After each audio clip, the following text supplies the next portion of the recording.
sa mama po. Ito mga Karomi TV, magsasalita lang po ako tungkol po sa mama po ni Carlos Yulo sa kanyang nanay na nagla-live selling.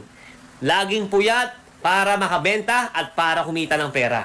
Viral ngayon sa social media ang isang TikToker na nagbigay ng kontrobersyal na pahayag at payo para kay Carlos Yulo, ang 2 beses na gold medalist sa gymnastics. Sa kanyang video, tila sinabi ng TikToker na si Yulo ay bulag sa pagmamahal sa kanyang mga magulang na nagdulot ng iba't ibang reaksyon mula sa netizens. Maraming taga-suporta ni Yulo ang nagbigay ng kanilang opinyon, ipinagtatanggol ang atleta at binigyang diin ang kanyang mga sakripisyo at dedikasyon sa kanyang sport at pamilya. Bagaman naging sensitibo ang usapin, patuloy na pinag-uusapan ang video, at umani ito ng libo-libong views at reaksyon mula sa publiko. Para sa akin real talk, Carlos Yulo, sa totoo lang, dapat yung mama mo ay hindi na nagla-live selling or para magtrabaho or kumita ng pera. Dahil bilang isang anak, dapat suklian mo ang kabutihan ng puso ng iyong ina. Suklian mo lahat-lahat ng hirap niya. Ang dami mo ng pera, milyonaryo ka na, sana naman Carlos Yulo na mabuksan na ang iyong kaisipan na dapat hindi na mag-live selling ang nanay mo. Dahil bilang isang anak na kagaya mo, dapat tulungan mo yung mama mo. No, bumawi ka sa kanya kung ano man yung nagawa niyang kasalanan. Pinagsisihan na niya yun.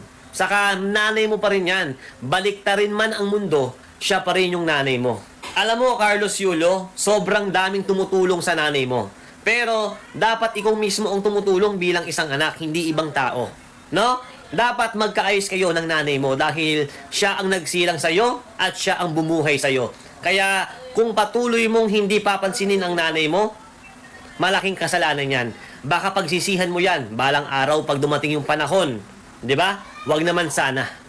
Kaya sa totoo lang, mali ang ginagawa mo na parang nagmamalaki ka or pinagdadamutan mo ang nanay mo. Tignan mo yung mama mo, nakakaawa. Puyat na puyat. Buti pa yung mga kapatid mo, natutulungan yung nanay mo mag-live selling. Samantalang ikaw may pera ka na, dapat hindi na dapat ganyan eh. Dapat hindi na magtrabaho yung nanay mo at hindi na magpuyat. 'Di ba? Dahil matanda na. Dapat ikaw bilang isang anak, tulungan mo yung ina mo. 'Di ba? Tulungan mo ang iyong ina para makaahon sa kahirapan. 'Di ba? Marami ka ng pera, Carlos Yulo, kaya tulungan mo ang nanay mo at magbati na kayo. Dahil huwag mo sanang pagsisihan pag dumating yung panahon na hindi mo na mayayakap ang nanay mo. Kaya habang nabubuhay tayo sa mundong ito, bumawi tayo sa ating mga magulang. Tandaan nyo, yung pera na yan, hindi matutumbasan ang pagpapalaki bilang isang ina.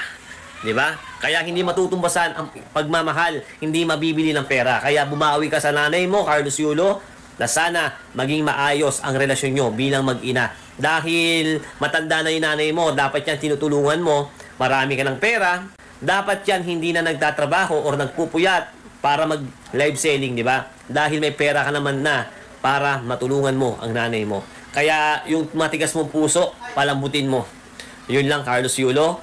Hanga ko bilang isang Olympics ka, pambato ko ng bansang Pilipinas at nag-uuwi ka ng karangalan dito. Idol kita doon. Pero bilang isang anak, sana maging mabuti kang isang anak para sa iyong ina. Yun lang. Eto mga karon